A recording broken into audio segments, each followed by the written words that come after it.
வணக்கம் சார். வணக்கம்மா. கடகராசிக்கு ஆடி மாத பலன்கள் எப்படி இருக்கும் அப்படின்னு சொல்லுங்கள்.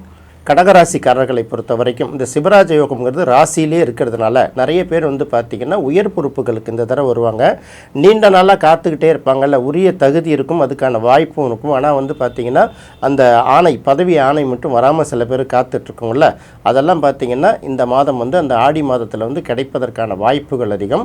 அடுத்தது பார்க்கும்போது வருவாய் அப்படின்னு பார்க்கும்போதும் வருவாய்க்கும் கிட்டத்தட்ட ஒரு நல்ல வாய்ப்பை உருவாக்கி கொடுக்கும். ஒரு பக்கம் பதவி உயர்வு, இன்னொரு பக்கம் ஊதிய உயர்வு. இது வரைக்கும் எந்த வேலைகளும் கிடைக்காத இருக்கிற பல பேருக்கு இந்த மாதம் ஆடி மாதத்தோட பிற்பகுதியில் வேலை கிடைப்பதற்கான வாய்ப்பு இருக்குது.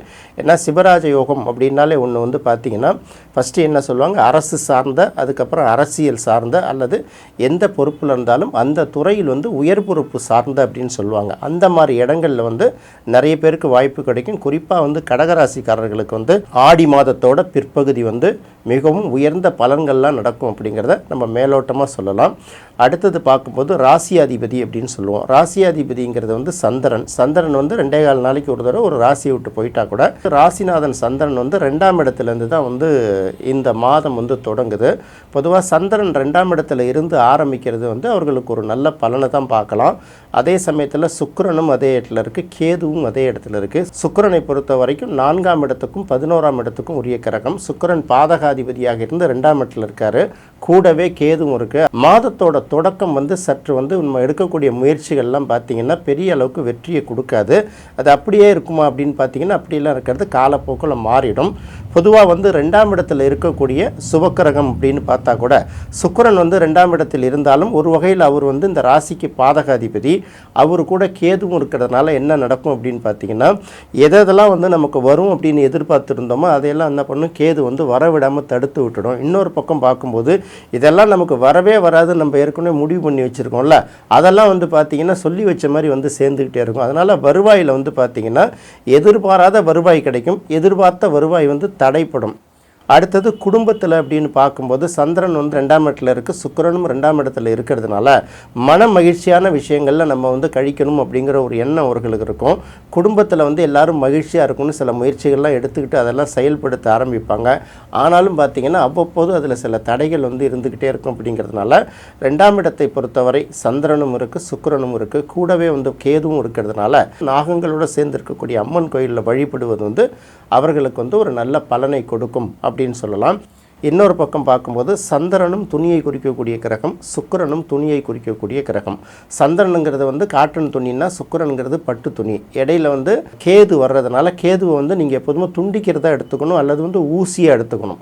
அப்போ இது வரைக்கும் உங்கள் குடும்பத்தில் ஏதாவது சில பொருள்கள் வாங்கி பயன்படுத்தாமல் இருந்தால், குறிப்பாக ஆடை அணிகலன்கள் அப்படின்னு எடுத்துக்கலாம். சில பேர் என்ன பண்ணுவாங்க, துணியை வச்சுருப்பாங்க, தைக்க கொடுக்காமலே வச்சுருப்பாங்கல்ல. சில பேர் ரெடிமேட்லாம் துணியெல்லாம் எடுத்துகிட்டு அப்புறம் போட்டுக்கலாம்னு தள்ளி வச்சுருக்காங்க பாருங்கள். இதெல்லாம் பார்த்திங்கன்னா குடும்பத்தில் சின்ன சின்ன குழப்பங்களை உருவாக்கி கொடுக்கும்.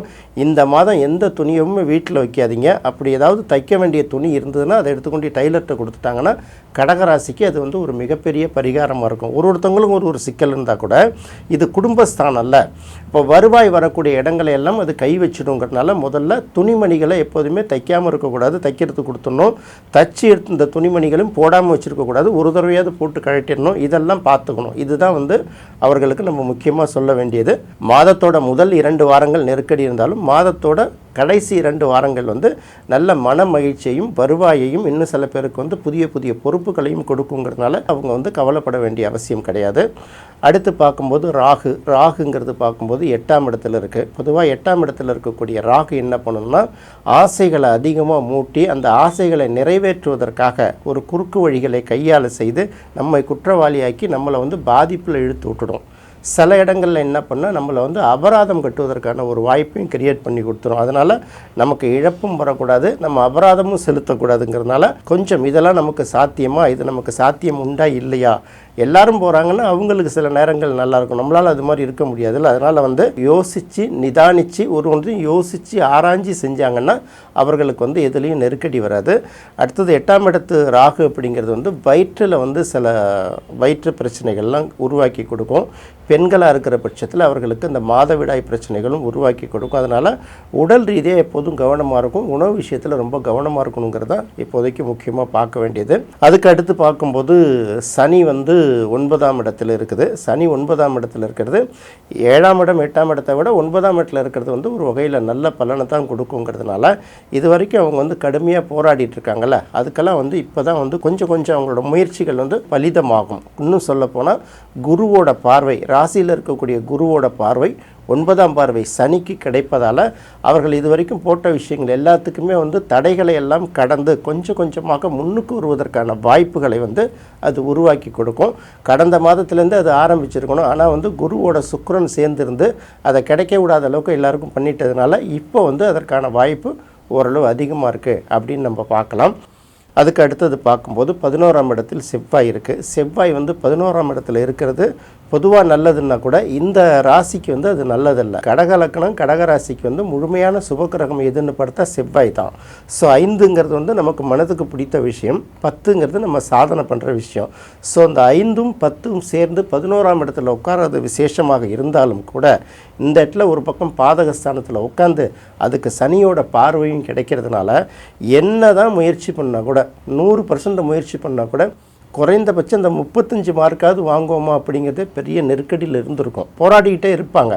கடகராசிக்காரர்களுக்கு வந்து போராடுறதுங்கிறது புதுசு இல்லை. அவங்க எல்லாத்தையும் வந்து போராடியே பழகி வெற்றியையும் ரொம்ப சாதாரணமாக எடுக்கிறவங்க தான். ஆனாலும் பார்த்திங்கன்னா இப்போ வந்து இந்த கடுமையான ஒரு நெருக்கடியை தொடர்ச்சியாக கொடுத்துட்ருக்கிறதுனால ஆகஸ்ட் மாதம் ஃபஸ்ட்டு வீக்கிலேருந்து அவர்களுக்கு கொஞ்சம் கொஞ்சமாக அந்த பாசிட்டிவான விஷயங்கள் எல்லாம் அதிகமாக நடக்குங்கிறதுனால பெரிய அளவுக்கு அவங்க கவலைப்பட வேணாம். கடைசியாக பார்த்திங்கன்னா 12ஆம் இடத்துல புதன் இருக்குது. 12ஆம் இடத்துல இருக்கக்கூடிய புதன் வந்து நல்லதை கொடுக்குமா கெட்டதை கொடுக்குமானா 12ஆம் அதிபதி 12ஆம் இடத்துல இருக்கிறது நல்லது தான். ஆனாலும் இது வந்து ஒழுங்காக இருக்காதே, இந்த வக்கரத்தில் மேலேயும் கீழையும் மாறி மாறி ஓடிக்கிட்டே இருக்கிறதுனால இந்த சேமிப்பு சம்மந்தப்பட்ட விஷயங்கள், ரெஸ்ட் எடுக்கிறது சம்மந்தப்பட்ட விஷயங்கள், அதையும் கடந்து எங்கேயாவது ஒரு இடத்துக்கு போயிட்டு வரணும்னு நினச்சிருப்பாங்கல்ல, இதிலெல்லாம் வந்து அப்பப்போ தடைகளை ஏற்படுத்தும்.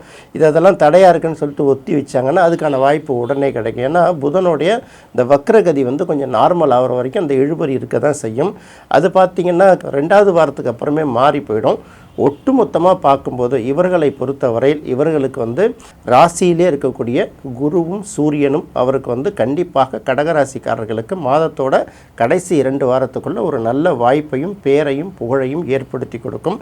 இந்த சிவராஜ யோகம் வந்து முழுமையாக அனுபவிக்கிறதுக்கு அவங்க என்ன பண்ணணும் அப்படின்னு கேட்டிங்கன்னா, கரெக்டாக வந்து பார்க்கும்போது ஞாயிற்றுக்கிழமை அல்லது வியாழக்கிழமைகளில் உங்கள் பகுதியில் இருக்கக்கூடிய அந்த சூரிய வெளிச்சம் படக்கூடிய சிவன் கோயில்களை வழிபட்டாலே அவர்களுக்கு ஒரு நல்ல பலன் கண்டிப்பாக கிடைக்கும். அதே போல் இன்னொரு பரிகாரமாக என்ன சொல்லியிருக்கோன்னு கேட்டிங்கன்னா, புற்றோடு இருக்கக்கூடிய அம்மன் கோயில்கள், பாம்போடு இருக்கக்கூடிய அம்மன் கோயில்கள் அருகில் இருந்தால் அங்கே போய் வெள்ளிக்கிழமை அல்லது ஞாயிற்றுக்கிழமை வழிபட்டாங்கன்னா அவர்களுக்கு எல்லாமே நல்லபடியாக நடக்குங்கிறது தான் ஆடி மாதம் கடகராசிக்கு கிடைக்கக்கூடிய பலன்களாக நாம் பார்க்குறோம். கடகராசிக்கு ஆடி மாத பலன்கள் எப்படி இருக்கும் அப்படிங்கிறத தெளிவாக சொன்னீங்க. அதோட கடகராசிக்காரர்கள் என்ன கோவில்களை வழிபடணும் அப்படிங்கிறதையும் சேர்த்து சொன்னீங்க சார். ரொம்ப நன்றி சார். நன்றிம்மா.